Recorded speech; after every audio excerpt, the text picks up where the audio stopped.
That's right, everybody. Thank you once again for joining me here on Sports Talk 1240.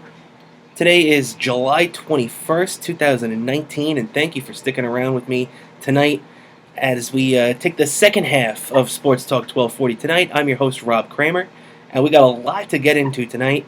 But before we do all that, if you're a fan of Sports Talk 1240, you can check us out on Twitter at Sports Talk 1240.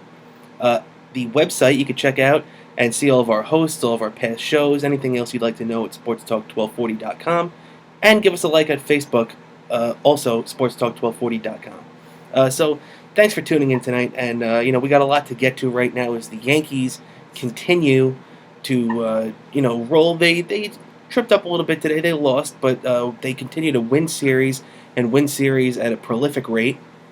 The Mets continue to test the patience and the hearts of their fan base as they lost in 3 of the last 4 games. They've lost in extra innings in walk-off fashion in San Francisco, so we'll get to that in a minute. The Hall of Fame inductions were today. A couple of great speeches and a great ceremony out there in Cooperstown, upstate. Mariano Rivera went into the Hall of Fame today. Very much deserved. Roy Halladay, the late Roy Halladay, his widow gave a great speech today, and just a very emotional day. It's always a great day when you have the Hall of Fame induction ceremonies for baseball. Also we're going to be getting into a little bit later. NFL training camps are opening this week as the Jets and the Giants both embark on their 2019 season. And also touch a little bit on the hockey as the New York Rangers continue to make headlines. It's seemingly day after day as they came to terms with defenseman Jacob Trouba the other day. He was a restricted free agent whom they acquired about a month ago. So a lot to get to, like I said, but let's get started with the baseball. As the Mets left a sour taste in my mouth today, I'd like to start with the Yankees, who didn't have a great outcome today, but they've just continued to rip off win after win. They won 11-5 yesterday. They lost 8-4 today, but they won the series, and that's something that they've been doing at a ridiculous pace. Since the All-Star break, they're 7-3. A tough loss today, like I said, but 7-3 out of the break you can't complain about. They took 2 out of 3 from Toronto that first series, took 3 out of 4 last week from Tampa Bay. And if you recall, they had that devastating loss on Monday where Aroldis Chapman was 1 strike away from ending it, and Travis d'Arnaud's 3rd home run of the game. Shockingly, I know, shocking to all Met fans. You got that right. His 3rd home run of the game really ended up, cost the Yankees the game. It was a 3-run shot. Yankees were up by 2 after an Edwin Encarnacion home run. In the 8th inning, a 2-run shot that put them up. This was a 3-run shot that put Tampa Bay up, and that was all she wrote as the Yankees lost that game 5-4. But the Bronx Bombers didn't lay down as they came out and took the game the day after that, and then swept the doubleheader to send the Tampa Bay Rays out of town on a severe down note. And Tampa Bay lost 5 games. The Yankees won 5 in a row. So at the end of this weekend, Tampa Bay went from being 5 out to being 10 out. So quite a big swing in a week for the New York Yankees, and even more so for the Tampa Bay Rays. Taking 2 out of 3 today was nice. You would have liked to see Paxton go out there and have a better day, as James Paxton went out and only had 3 1/3 innings, lasted into the 4th, 5 hits, 7 runs, 4 earned, 3 walks, 6 strikeouts. So not what you want to see out of a guy who you're depending on now in the second half. They need to see more out of him. Just was not his day. That seemed to be the case a lot lately. So we'll see what happens with that. Also, a interesting note in today's game. As I'm a big fan of history, specifically baseball history. We'll be doing this day in sports history a little later today. But for a little Yankees history note, there was a leadoff home run for both teams today in the Yankee game at Yankee Stadium, as Charlie Blackmon took Paxton deep in the first, and then DJ LeMahieu returned the favor against Marquez in the bottom of the first. That was the first time since September 3rd, 1955, that there was a game at Yankee Stadium where both teams had a leadoff home run. And in 1955, it was Eddie Yost doing against Don Larson for the Washington Senators, and Hank Bauer did it against the Senators pitcher Camilo Pascual. So that's a little interesting note in case you're wondering. On this sweltering Sunday night here, as I'm looking at the temperature right now in the studio, and it says 87 degrees, and that seems just about right. But for the Yankees right now, the next 2 weeks, we know they're pretty much, at least record-wise, the best team in baseball. They have an incredible bullpen, one of the best, probably the best bullpen in baseball, as they showed it off today, even in a loss with Aroldis Chapman having a solid ninth inning to clean things up. The Yankees, they go to Minnesota this week for 3, followed by 4 in Boston. So 2 good teams. It's not like they're getting 2 patsies. They usually do well against Minnesota. They usually do well against Boston, at least this year. And the Yankees right now have to be looking for.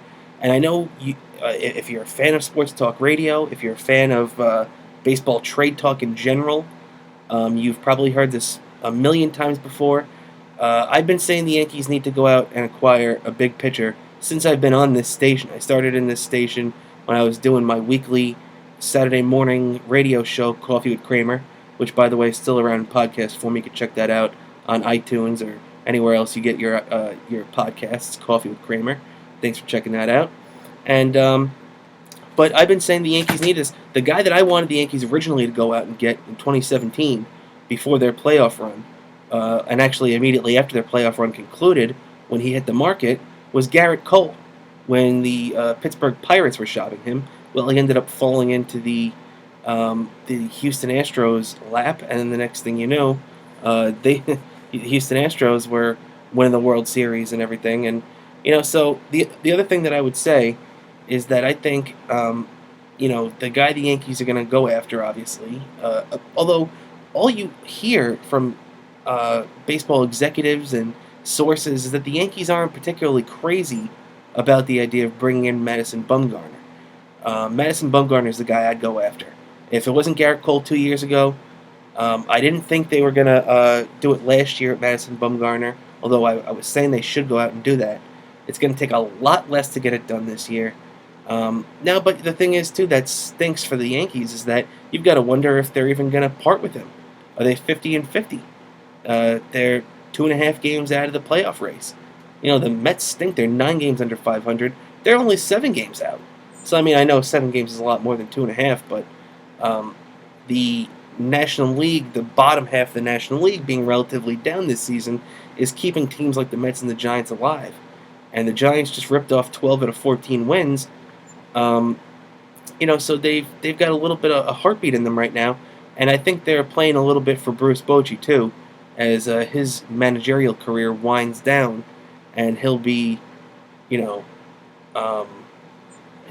be finishing up and ending his career at the end of this season. And it's not a odd year, which has been the deal with the Giants. They won in 2010, 2012, 2014. And they beat the Mets in the wild card game in 2016. So if they were going to stay on pace, it would have been last year. But all jokes aside, they're in the mix this year, and that's a bad thing for the Yankees because I hear people talking about Stroman from the Blue Jays, Mike Minor from Texas. I hear a lot of names being kicked around, but I don't hear anybody that's going to make a big difference to me. I don't hear anybody that's going to be taking a big start in a playoff situation. It's unfortunate right now for the Yankees that the Giants are going on this run when they did. They would have liked to have a little bit of help from the Mets.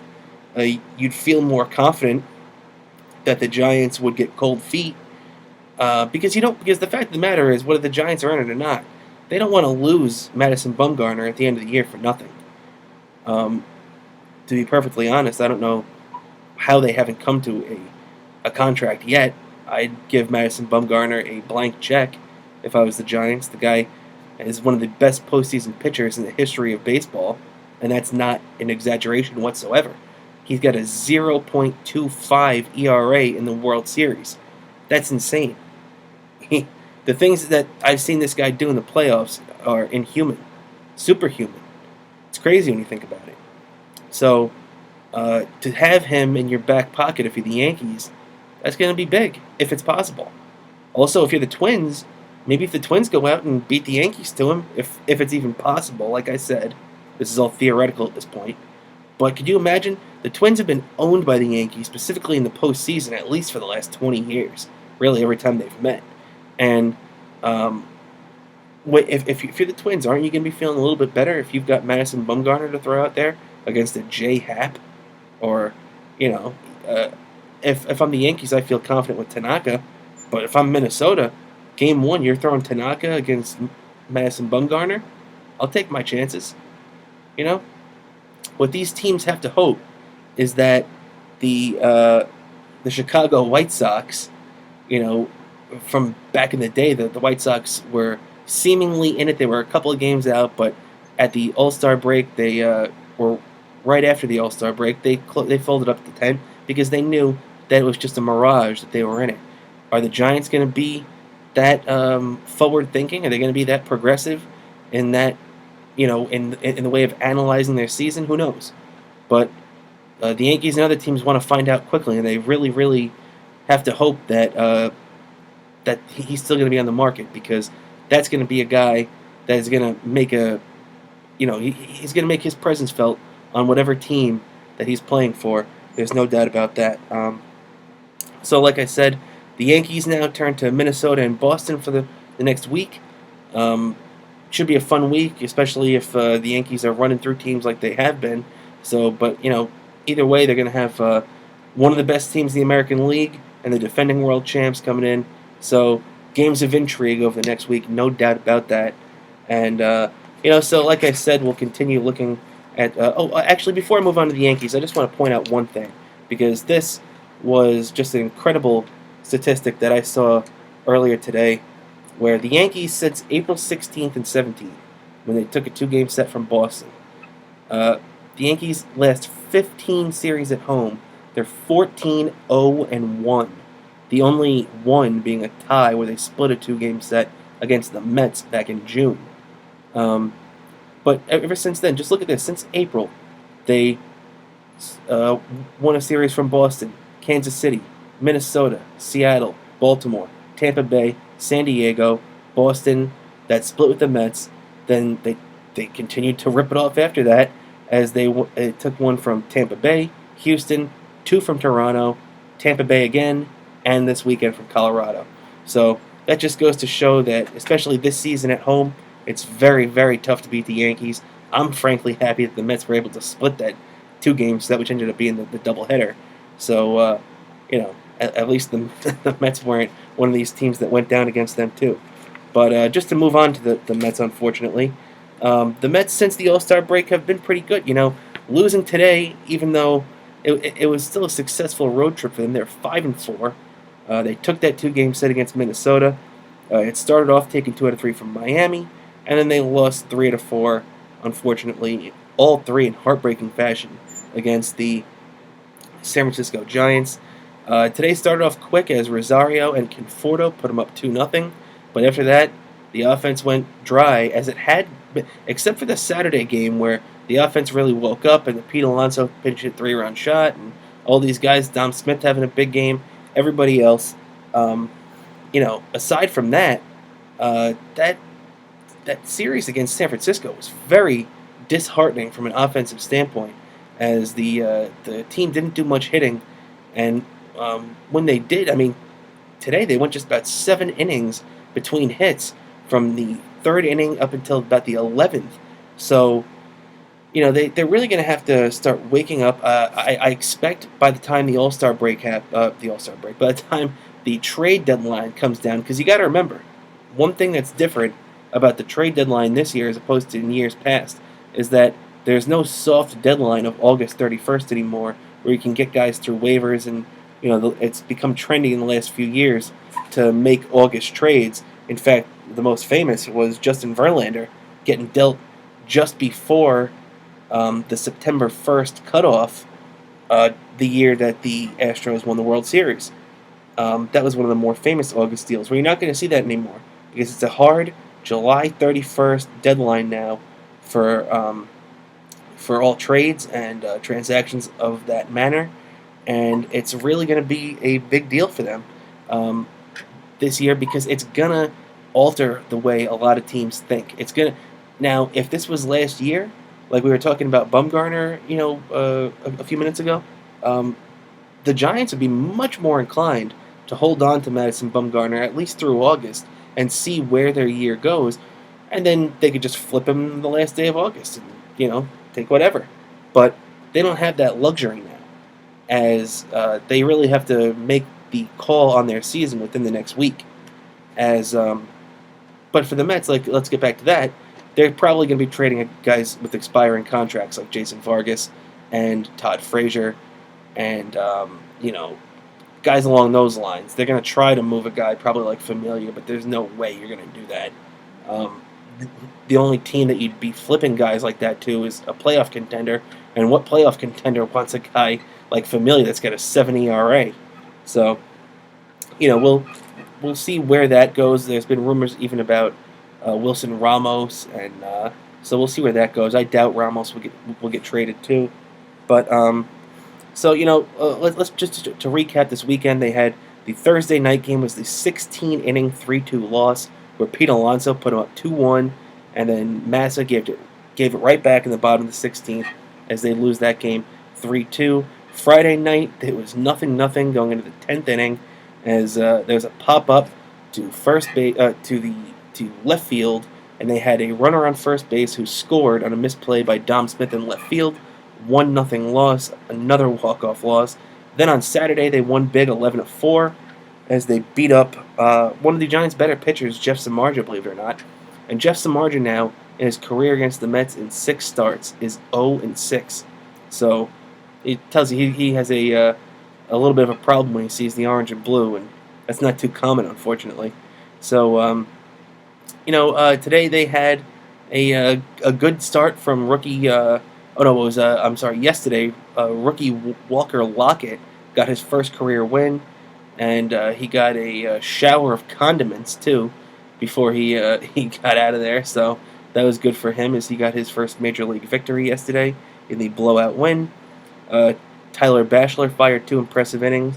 Justin Wilson has been very impressive since his return from the DL, the IL, whatever you want to call it. But today, Steven Matz turned in a very impressive start. 6 innings, 6 hits, 2 runs, 1 walk, 6 strikeouts. So I'm very encouraged with that from Matz. I thought Matz should have gone another inning, but what are you going to do? He is coming off just getting stretched out. Only had 88 pitches today. Was coming off his best inning of the game where he struck out the side in the 6th.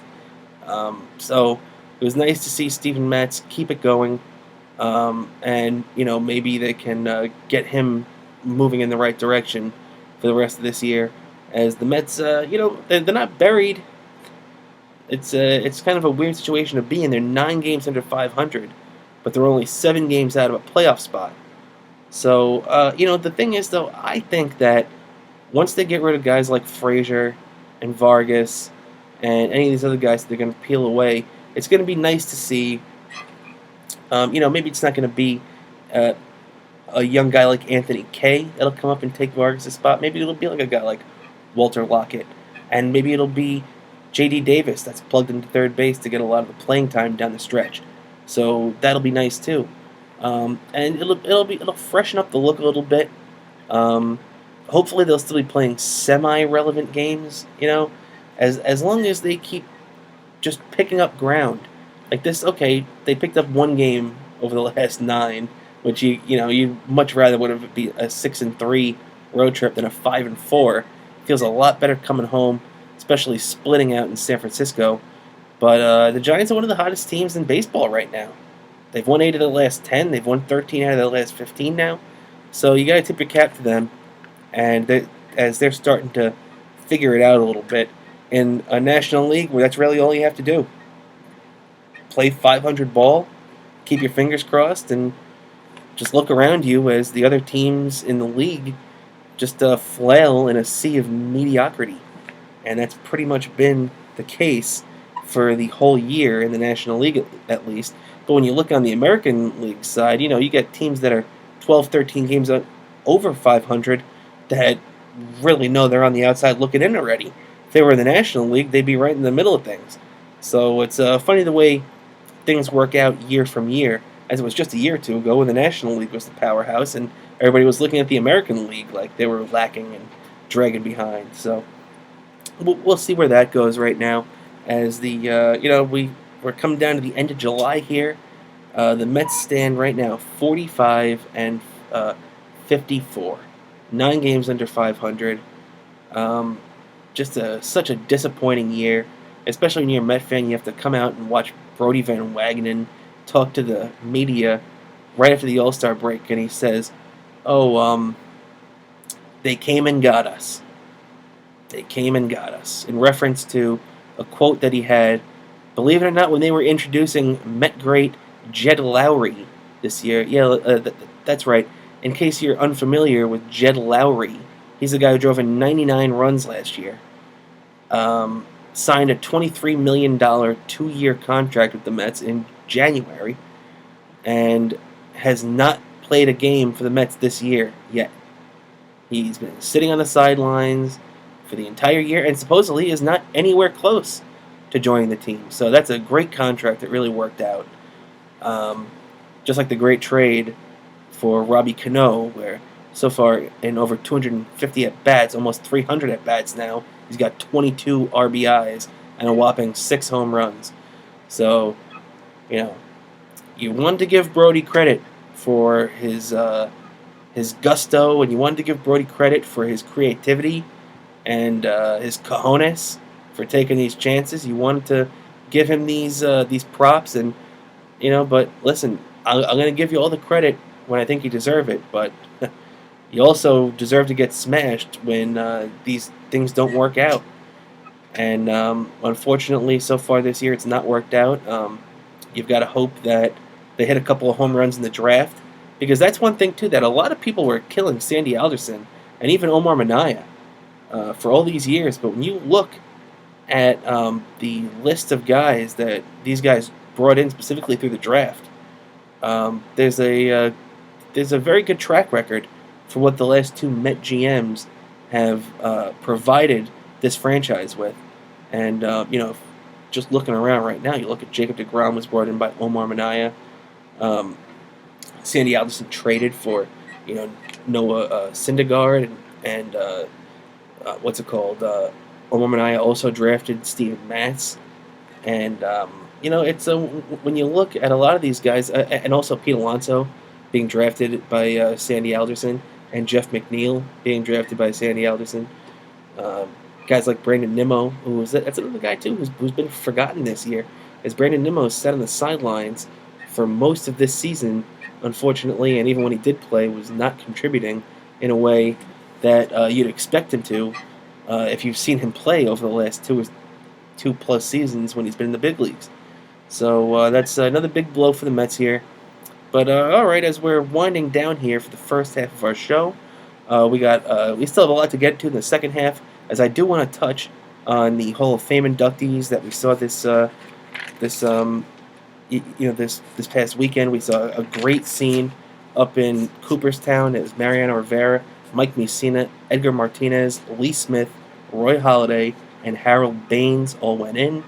We'll get into that in a couple of minutes. Also, we'll be doing This Day in Sports History, touching on the Jets and the Giants, little Isles and Rangers talk. Still got a lot to get to, and if you want to give us a call, maybe give me a call at 516-623-1240. That's 516-623-1240. And thanks for sticking around with me here on this hot Sunday night, and I'll see you in a minute.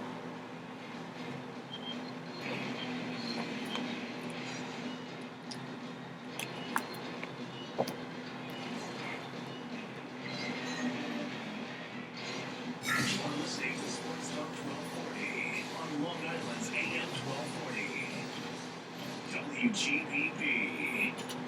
Country Book Fair, official podiatrist of New York listeners have been delivering state-of-the-art foot care with good old-fashioned care to Long Island residents for over 30 years. Specialists in sports medicine and foot injuries, Country Foot Care can be reached at 516-741-FEED or online at countryfootcare.com. Want to advertise your business on SportsTalk 1240? Place an ad on SportsTalk1240.com and run a radio commercial during the show every Sunday night here on AM 1240 WGBB. Our rates are very affordable. We'll even produce the radio commercial for you. Just head over to SportsTalk1240.com and fill out the Contact Us form and let us start promoting your business today. Unflippable, unflappable, unlinkable.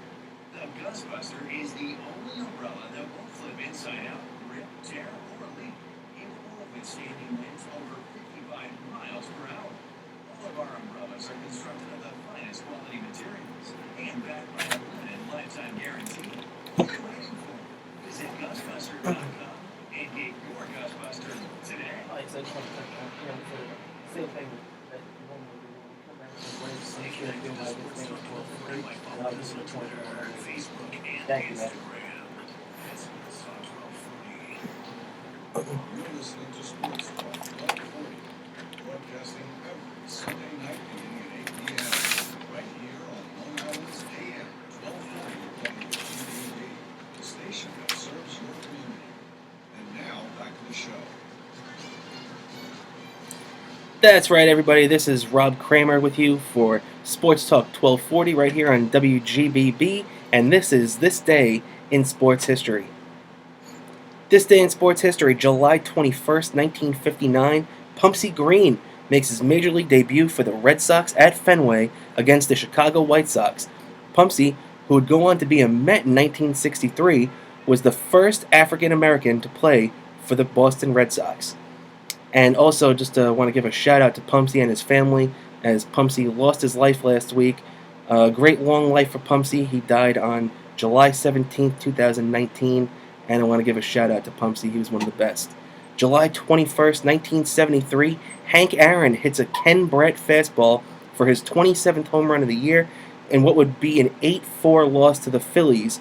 In doing so, Hank Aaron will become the second man ever to hit 700 home runs, as he would join Babe Ruth. 2 years later, July 21st, 1975, in an eventual 6-2 loss at Shea Stadium to the Houston Astros, second baseman Felix Millan would go 4 for 4 with 4 singles, but each time he would be erased as Joe Torre would ground into a major league record 4 double plays that day, and the Mets would lose.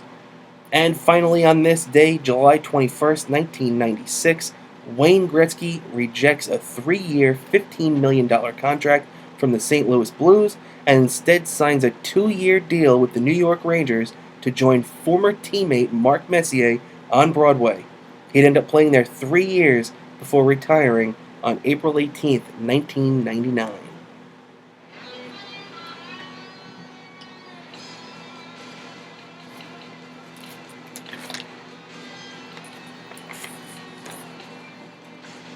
That's right, ladies and gentlemen. It's almost the Major League Baseball trade deadline, which means we're more than halfway done with this season, and we're on our road to the playoffs. And have you won big yet?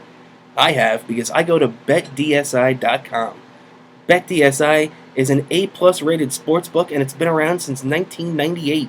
In the last 20 years, they've built an impeccable reputation for great service and fast payment, combined with an excellent mobile interface so you can play, win, and get paid anywhere, anytime. If you bet on the golf this weekend like I did, I bet on Brooks Koepka, which means I didn't win a lot of money this weekend. But if you bet on things like the Opening Championship, you could have won a lot of money. And if you sign up for a new account and use my promo code COFFEE, that's COFFEE, BetDSI will double your money today. Don't forget that at BetDSI.com you can bet on anything, and I mean anything. Major League Baseball, NBA, NHL, boxing, UFC, any of the horse racing, politics, and more. Don't stand on the sidelines. Just check them out at BetDSI.com.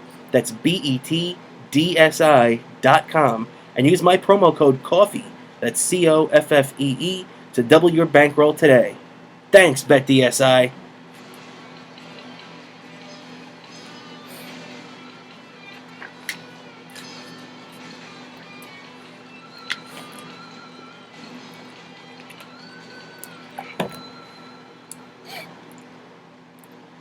All right, well, I want to thank everybody for sticking around here on Sports Talk 1240. I'm your host, Rob Cramer.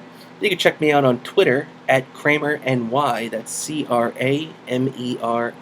You can check out my website too, coffeewithkramer.com, just to see all the goings on that is going on with me hosting this show, my podcast, Coffee with Kramer, and anything else along those lines. So, thanks for sticking with me here. Just to touch on the Hall of Fame a little bit, I wanted to give a couple of notes because, aside from Mariano Rivera, to me, this is kind of like the borderline Hall of Fame class. And I know it's going to upset some people, and I understand everybody. Mike Mussina was a very good pitcher. 270 wins, 5-time All-Star. The thing that really helps his case, in my opinion, is the fact that he's a 7-time Gold Glove winner. So I think that really helps him. He's also the 1999 runner-up for the Cy Young Award. That was the year that Pedro Martinez just had that insane season where he was 24-4 with an ERA under 2. So, you want to give him credit for that. And 270 wins is nothing to sneeze at. He could have stuck around for another year or two and probably gotten to that, 300-win plateau. But he didn't, and he called it a career. So you got to tip your cap to him for that. A couple of the other guys, Edgar Martinez, who, I always had a lot of respect for Edgar Martinez. I never viewed him as a Hall of Famer, though. So, 2,200 hits.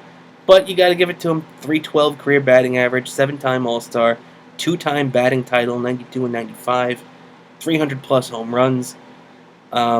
Still, for a guy who was a DH and, never really played the field, and for him to be a Hall of Famer, you'd need better numbers, unfortunately, in my opinion. But, my opinion doesn't matter. He's in the Hall of Fame. Lee Smith, who...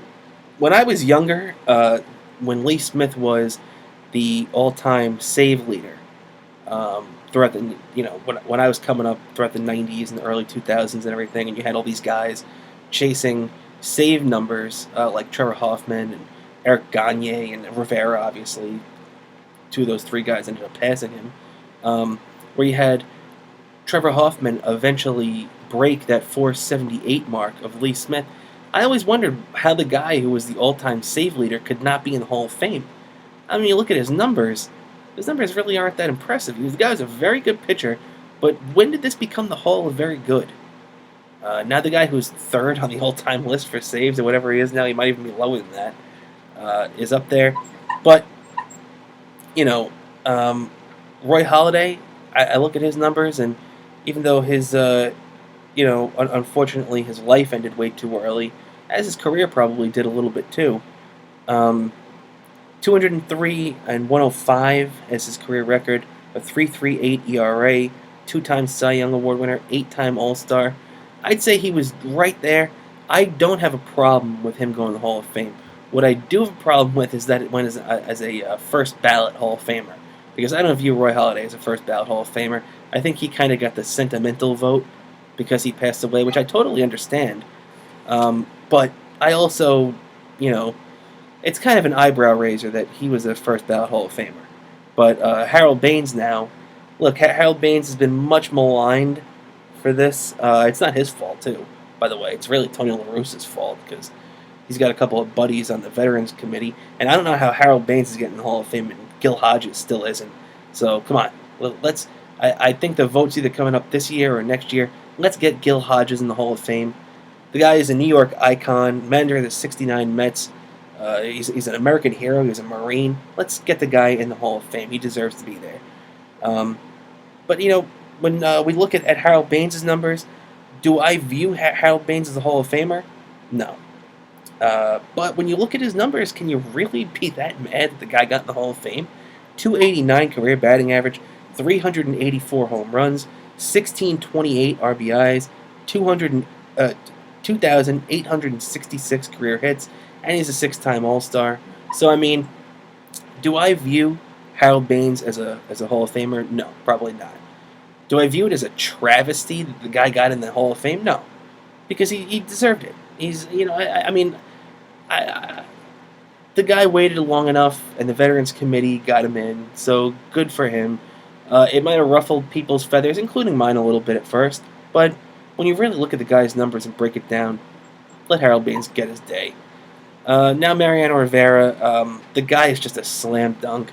I used to give my buddy Spence a hard time about him getting in the Hall of Fame all the time, but that was just as a Met fan trying to mess with him. Mariano Rivera, one of the best, probably the best relief pitcher in the history of baseball. When you look at him, he had 652 career saves. Just a number, when we were growing up, 478 was the number for Lee Smith, and everybody looked at that and said, "Boy, that's going to be a tough number to break for anybody. You're going to need a lot of saves, and you're going to need a career that has longevity in it." And Mariano Rivera had both of that, as he blew that number away by almost 200 saves. In the end, he ended up breaking Trevor Hoffman's record, who was the only other man to have over 600 saves.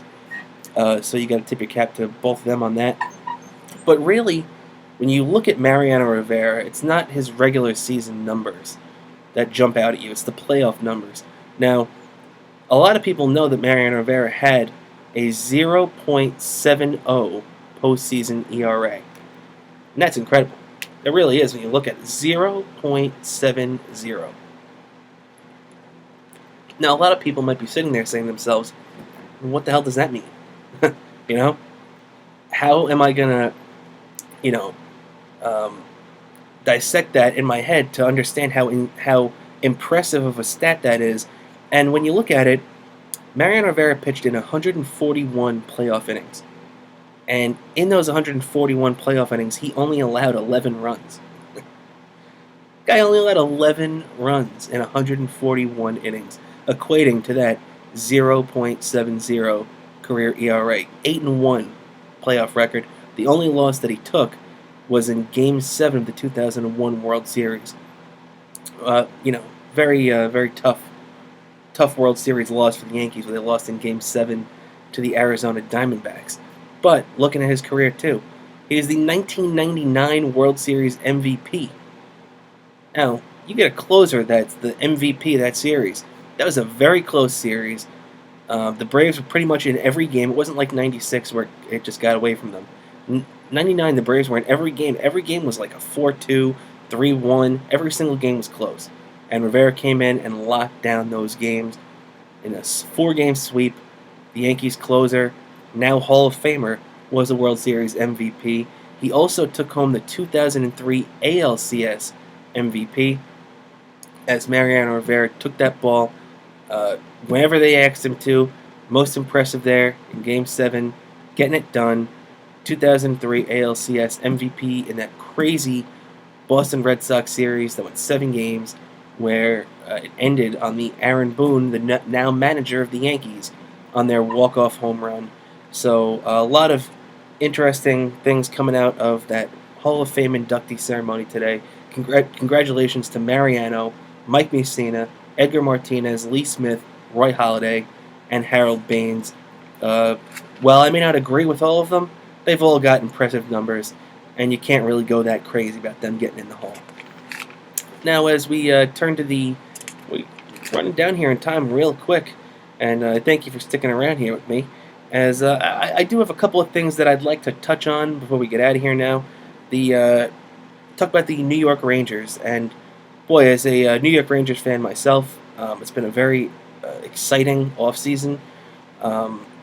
The Rangers really are the talk of the National Hockey League in a lot of circles, because, boy, they really turned things around from where in February of 2018 they were sending a letter out to their fans letting them know, listen, we're going to tear this thing down and we're going to rebuild. This is not where we need to be. We're an old team. We're a team that's getting priced out of these players that we have, and we need to just tear it down and start from the beginning. And while it was a tough and bitter pill to swallow, for a lot of Ranger fans who had gotten accustomed to and probably taken for granted a little bit the last 15 years of success that this team has um, really just, they've been just the one of the beacons of the NHL in consistency, especially from their goaltender, Henrik Lundqvist. And just over the last couple of years, that hadn't been the case. They threw the towel in last year, and now in just a year and a half, they've completely changed the direction of this team. They've gotten so much younger. They've brought in so much talent, so many first-round picks. They've got more first-round picks in the last 2 years than they have in the last 10. That's a bit of an exaggeration, but you get my point. The Rangers went through a period where for 3 or 4 straight years they did not have a first-round pick, and now they're starting to accumulate those again. They got guys like Elias Anderson and Philip Hedl. They're going to be coming around this year. Last year's first-round pick, Vitaly Kravtsov, is coming up. Also, young kids, Igor Shesterkin, a goalie who's supposed to be the heir to Henrik Lundqvist's throne, is coming around.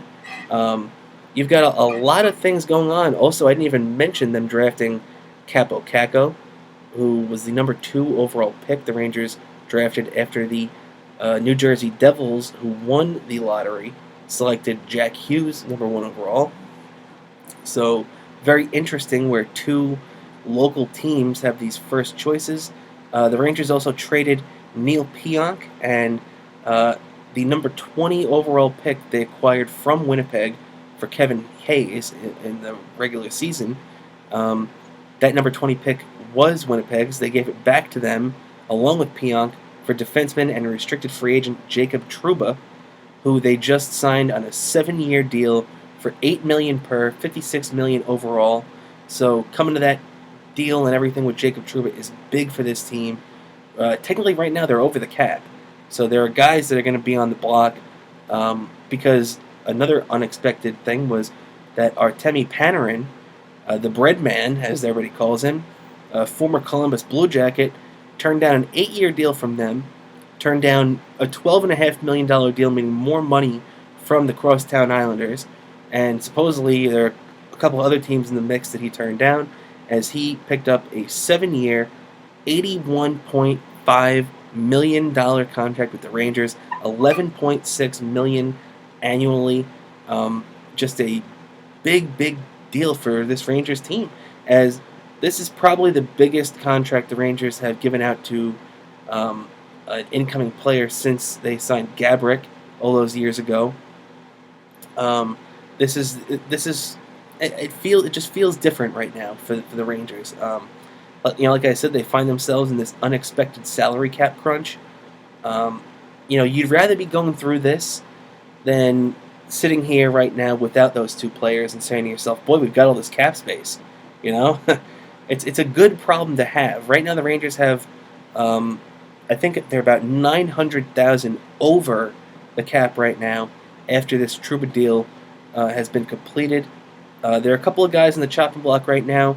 Here, I'm going to list them for you, as Vlad Nemestikov is due to make $4 million this year. Ryan Strom's due to make a little over $3 million. So those 2 guys, you'll probably see one of them gone, as you'll probably see Elias Anderson and Hedl take the center spots for the second or third lines. Howden probably on fourth, depending how all that shakes out. Vitaly Kravtsov will probably find some time in the wing there. Jesper Fast. So you got a lot of stuff like that going on. Also, when you look, there's going to be multiple D-men that are, because the Rangers right now, they brought in Adam Fox. They're bringing over a couple of these Russian guys. They got Rykov from the Devils.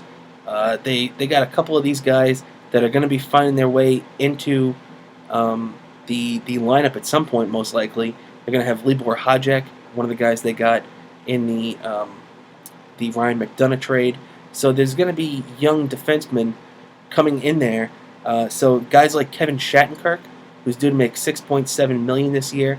Mark Stahl's due to make $5.7 million. And Brendan Smith's due to make $4.3 million. And luckily, though, if Brendan Smith, even if they don't buy out these guys, Brendan Smith, even if they stick him in the AHL, a little over $3 million of that 4.3 won't be against the NHL cap, so they'll only be responsible for a small portion of that actual dollar amount. So they th- there's a lot of ways to go there. Obviously, for most of these guys, they're going to be looking for trade partners. You're not going to want to really accept. You, you don't want to have to attach like a first round pick or a good young player to any of these. Like people were saying, trade Buchnevich. You do not trade Pavel Buchnevich, especially with this young Russian and Artemi Panarin coming in. You want them to get together. You want to, uh, you know, it's good to have two young guys who know each other because they do, and to have a background that speak the same language and you know understand the same culture and everything. So that's not a bad thing to have Pavel Buchnevich in there, and I think that the Rangers are probably going to end up buying somebody out now. Um, Jacob Trouba, who they just got that contract done with, had filed for arbitration, so his case is over. Pavel Buchnevich was one of the other players on the Rangers that filed for arbitration. Once his uh, either arbitration case is heard or the Rangers and him come to an agreement beforehand, then a second buyout window, because the buyout window opened about a month ago, but the Rangers didn't do anything because nobody knew that they were going to, you know, just out of nowhere inherit $18 million of cap between two players for, in Panarin and Trouba. Now, actually, it's closer to 20 million than 18, to be honest. Now, when you look at this, there'll be a second buyout window. So one of these players, most likely one of the defensemen, are probably going to get bought out. And I'm kind of hoping that's Mark Stahl. I like Mark Stahl a lot. I have a lot of the same feelings that I had towards Dan Girardi with him. Um, Two guys that were on those black and blue shirts teams that played under Tortorella, played under Tom Reddy, um, played under AV those first years, got to the Cup final, all those playoff games, blood, sweat, and tears. You gotta love those guys. But unfortunately, it's 2019 going on 2020. It's not 2010 anymore. You can't stop. You can't keep paying these guys for things they did 10 years ago, and let it be to the detriment of the current team, the current product. So it's going to be interesting to see how Gordon and new president JD John Davidson, the former goalie, it'll be interesting to see how they run this team and run this operation. Because right now they're definitely up against that cap, and the cool thing for them is that they can be at least 10% over the cap up until opening night. So they've got a lot of time to figure this out. Opening night's October 3rd, where ironically they'll play the Winnipeg Jets team they got their new star defenseman Jacob Trouba from.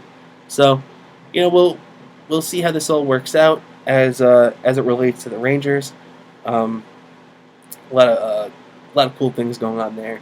I like to touch on the Islanders for a minute now too, as we're coming down the stretch here, ladies and gentlemen. We're under 10 minutes. The 10-minute mark is going on here now. The Islanders, they re-signed Captain Anders Lee to a 7-year, $49 million contract. That's a good deal for them. I saw them getting criticized for it because Anders Lee is a guy who usually will come in around 50 points, between 50 and 60 points a year. I don't think he's ever really gone over that. But, Anders Lee is a good player that the Islanders got on a good deal, 7 years, $49 million. I think it was a question. The only thing that I'm questioning them for is that they let Robin Lehner walk. They inked former Av goalie Varlamov over there, and I think that's an okay move. I don't necessarily like letting Lehner walk. I think Robin Lehner fit in well and was very comfortable with this Islander team and played with their defensive style very good. But Lou Lamoriello is a hockey genius. So I think that Lou knows what he's doing. This is a guy who I would have run anything. Lou Lamoriello. If I was running a hot dog stand on the corner, I'd have Lou Lamoriello come run that hot dog stand because this guy knows how to get things done. He knows how to make the right decisions, make the right calls. So as much as I don't agree with it, I think maybe Lou sees that the money that he was offering to Robin Lehner or whatever contract. Now, Robin Leonard claims that the Islanders gave him 6 minutes to take or leave their offer. If that's the case, that's just a bad job by Lou and bad job by the Islanders. But regardless, maybe Lou saw more value in signing Varlamov to this contract they got him on. But what are you going to do? The Isles also made good moves by bringing back Brock Nelson and signing Jordan Eberle to a contract. So the Islanders keeping their own. Would have been nice to see the same thing with Robin Leonard, but that's not to be. And the Islanders just got to keep getting better. That's what they got to do. They got to try to keep as much as the feelings from last year, that defensive style of hockey they play under Barry Trotz. It's going to be very interesting to see how they do. And also, there's a little bit of a storm brewing out there in Jersey, as the New Jersey Devils have had a very impressive run this offseason as well. As not only did they get Jack Hughes to add to their young players with Nico Hersher, they also went out and acquired PK Subban. So going out there and getting some good players out there, I think that might end up being a questionable move down the road when in a couple of years you still have Subban making $9 or so million, and he's getting into his his mid to later 30s and everything. So that might be a questionable move there. But PK Subban's a winner. He's one of the best defensive players in hockey, and I'm just very excited to see how things shake out there this year. I'm hoping they're not too good because I'm a Rangers fan, so I don't want to see the Devils go too crazy out there. But I do think that they have a bright future in the Devils. I'm not crazy about Corey Schneider as the goalie. I'm not crazy about John Hein, their head coach.